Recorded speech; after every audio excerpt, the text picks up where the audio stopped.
Truth, hard work, character, and community. These were the ideals valued by longtime Fremont benefactor Lester A. Walker, former owner and publisher of the Fremont Tribune for nearly 30 years. Though he was born in McCook in 1905 and lived for a time in Cheyenne and North Platte, Les and his wife Maxine moved to Fremont in 1939 and thereafter considered Fremont their hometown. Those who knew Les were happy he did. As a young man, I knew him when he first came to Fremont and when he bought the Guide, and then later on when he bought the Fremont Tribune. And of course, I was carrier supervisor at the Tribune, and so naturally I knew Les from that. The war came along, and when we came back from the war, Les was kind of my mentor. I always considered Les a good businessman and a visionary. As you know, he was involved in the organizing of the Fremont Pack because they wanted to, in '47, because they wanted to have some place for the veterans when they came back from the war for employment. And then they sold that in 1947 to Hormel's. So he was instrumental in that situation. Always a champion for community needs and improvements, Les oftentimes took the initiative to get important projects rolling. When Fremont's outflow sewer line collapsed in 1951, Les proposed construction of a new sewage disposal plant. Marv Wellstead served on the city council at the time. The outfall line caved in. We talked about a sewage disposal plant. And lo and behold, Les put up his own money and hired engineers to get us a schematic. And from that, the council knew we had his backing.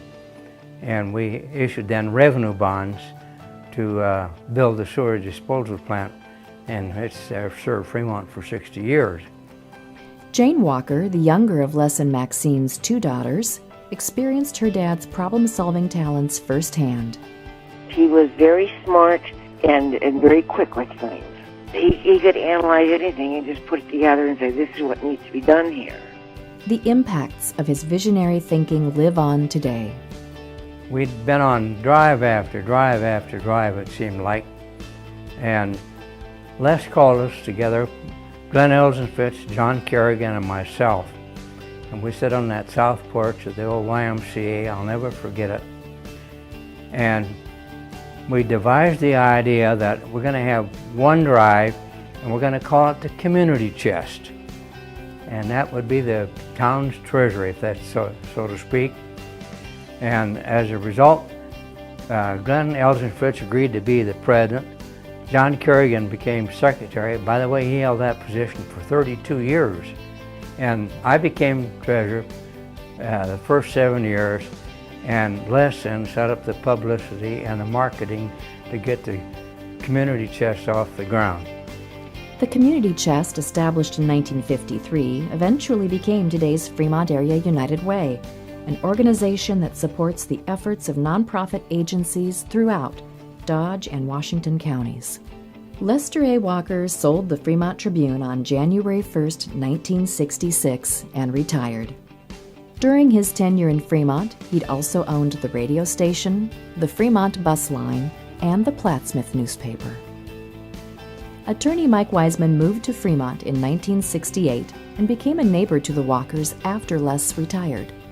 When I came to Fremont, and people knew that we were neighbors, I would hear the stories of how dynamic he was in business and how he would use the power of the publisher's pen with the Tribune to make his points, and that he was a person of very strong conviction, and if he felt a certain way, it was unlikely that you would change the way he felt. But I learned that he was very well respected. Our relationship deepened when we had our first child, and Lester and Maxine became godparents to our children, and that was a special relationship that was ongoing the rest of Maxine's life and Lester's. So that's how I came to know Lester. We became neighbors and close friends. Now retired, Les Walker could devote his energy to his legacy and the Lester A. Walker Foundation. Throughout his life, Les's philanthropy reflected his values, beliefs, and lessons learned, even in childhood. He was one of 3 children. He was the youngest one of 3 boys. And his mother and father divorced when my dad was a small child. And his father, they didn't see much of him. And she was a seamstress, and that's how she made a living. So they didn't have a whole bunch of the amenities that we have now. And he said that when he would deliver some of the things that she had sewn, they said, "We'll pay you later." And my dad said, "Don't ever tell somebody that, Jane, and you make sure you pay it now, because people are hungry." He come up the hard way. He was very unique, but he had the heart of gold. He was rough on the outside, but he had a heart of gold. As an example, I'm aware of one situation where one of his employees his wife had a tough pregnancy and spent some time in the hospital and everything. After the baby was born, the young man went out to pay the bill at the hospital, and they said, "Sorry, Mr. Walker's already been here and paid your bill." And so I found out there are other instances where he did things for people like that. Since its inception in 1961, the Lester A. Walker Foundation has provided outstanding support to countless organizations and initiatives in the Fremont area and beyond that work to empower individuals to achieve success in life and vocation. And he felt that, he could do that through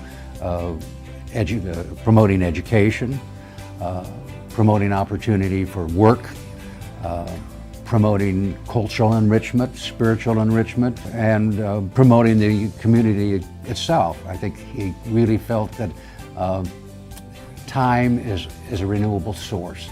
And if he could use his assets for charitable purposes, that would empower others to volunteer their time, regardless of whether they had wealth behind them or not. And this is what kind of empowerment he felt was necessary, because the volunteer time you give is renewable generation to generation, and that's what keeps the community vibrant.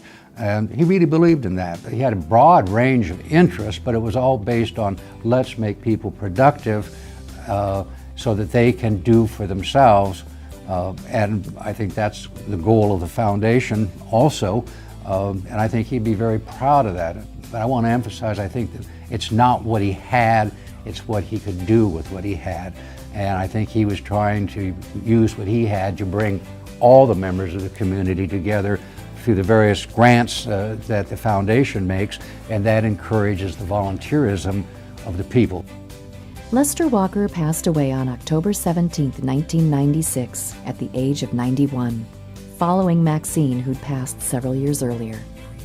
Even though the couple had left Fremont years before for a retirement home in Litchfield Park, Arizona, Les provided for the community he loved, his hometown of Fremont.